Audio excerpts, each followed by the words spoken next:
The presidential field wide open for 2016, and a man being touted as one to watch is Dr. Ben Carson, who the Wall Street Journal says may not be politically correct, but he's closer to correct than we've heard in years. Where have they been? If you don't know him yet, take a look. The deck was stacked against Ben Carson right from the start. Born into poverty, raised by a single mother in Detroit. But he beat the odds, graduating medical school and becoming one of the most respected neurosurgeons in the country. In 1987, Dr. Carson made history as the first surgeon to separate twin babies who were conjoined at the head. He was awarded the Presidential Medal of Freedom, and Dr. Carson's common sense speeches on hot topics like political correctness have some people hoping he'll make history again by running for president. Please welcome the author of One Nation, What We Can All Do to Save America's Future, Dr. Ben Carson. Yeah. Sorry. Oh, you know what? Our audience took live selfies today. I don't know if you know that. We want to show you one more. You put it up? Oh, I love it.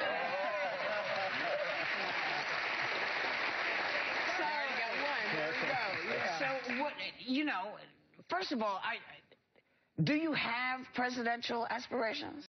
It is not something that I desire to do. Mm-hmm. And my hope is that someone will come along who excites the people, mm-hmm. who really understands what America is about, mm-hmm. and doesn't really want to change it into something else. And if that happens, then I won't do it. But I have so many people asking me, and as a patriotic American, I certainly have to think about it. But it wasn't what I was thinking about when I retired. Now, when you sort of look at the landscape, what are you seeing? What needs to be done that isn't being done? Well, we have to help re-educate people mm-hmm. about what America is. Mm-hmm. America is a land for, of, and by the people. It was a place where people were supposed to come to have dreams, to be able to realize those dreams. And we weren't supposed to be people who were managed. Mm-hmm. And actually, that's what people came here to escape from. Mm-hmm. People who told them what they could say, what they could do, mm-hmm. where they could live, what they had to buy. Mm-hmm. That's not America, and that's not what led us to the pinnacle position in the world in record time. Mm-hmm. And so what we really want to do is create or recreate mm-hmm. that can-do attitude that mm-hmm. propelled us to the top, and not the what can you do for me attitude that will propel us to the bottom. I want to know what you think about what we were just talking about with Donald Sterling as far as forgiveness and political run-amok. Like, what do you think about that? God forgives us. I would definitely forgive him, but I totally agree that there has to be consequences. There are consequences when we sin. Mm-hmm. Right. No problem with that. That's logical. Now, is it true that you were asked actually to apologize to the president after one of your conservative speeches? After the National Prayer Breakfast last mm-hmm. year, I don't know that it was all that conservative, the speech part. It was a matter of talking about what are the issues that are affecting us in a negative way. And yes, about 15 minutes after it ended, I got a phone call from the organizers saying that the White House was very upset and that I need to call the president and apologize. I told them that I had spoken to the president afterwards. He was very cordial, and I don't think he was upset. And if the only reason he would be upset is if what I was saying applied to him. So did you apologize? No. Okay. You know, I wanted to ask about Obamacare, because you have called Obamacare a threat to health, liberty, and financial stability. Why do you feel that way? Well, recognize one of the things that is critical about the welfare of this nation is knowledge. Mm-hmm. And you need to be extremely well-read in lots of different areas. Need to understand what are the principles of freedom. One of the key factors in creating a government that is controlled, that has the ability to control the people, particularly if you look at the writings of neo-Marxists, healthcare. Number one on the list. Take control of people's health care. That makes them dependent. What about socialized medicine in other countries? So here's the point. Okay. My point is not that we shouldn't provide health care for people. All right.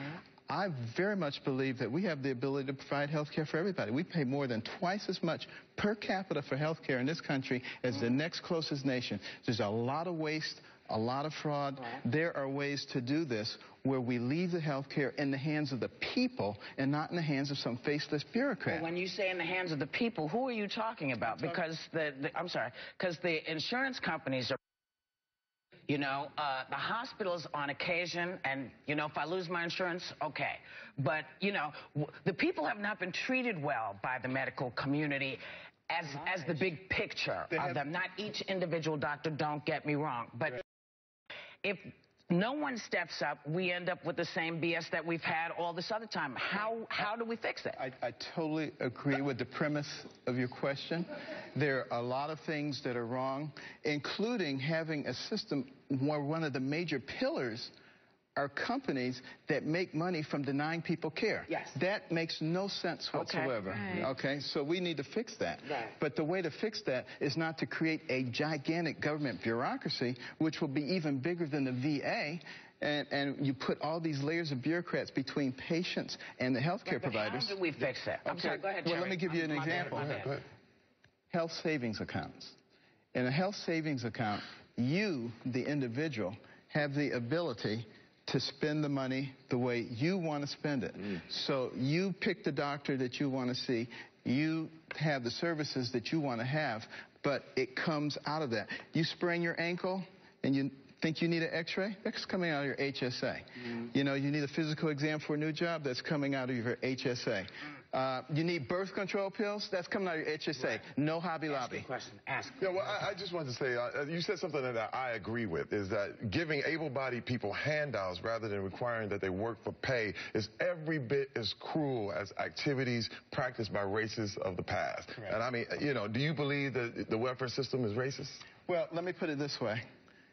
When you rob someone of their incentive to go out there and improve themselves, you are not doing them any favors. When you take somebody and pat them on the head and say, there, you poor little thing, I'm going to give you food stamps, I'm going to give you a house. Well, wait a minute.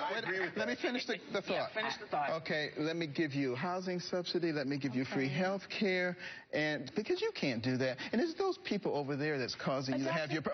Wait a minute. We got to do it quick because we're all to wrap. So. Okay, so what would be much more empowering is to use our intellect and our resources to give those people a way up and out. May I just... Okay. Let me just speak to this before we go. As a former welfare mother, very few people want to be on welfare. Very few want to walk with their kids and take food stamps in there. Most people would rather work. Now, I don't feel bad about being a welfare mother because I contribute as an American. That's what we do.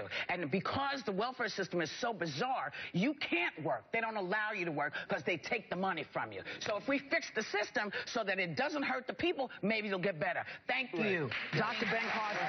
Members of our audience, you're going to get a copy of the book, One New Nation. We'll be right back.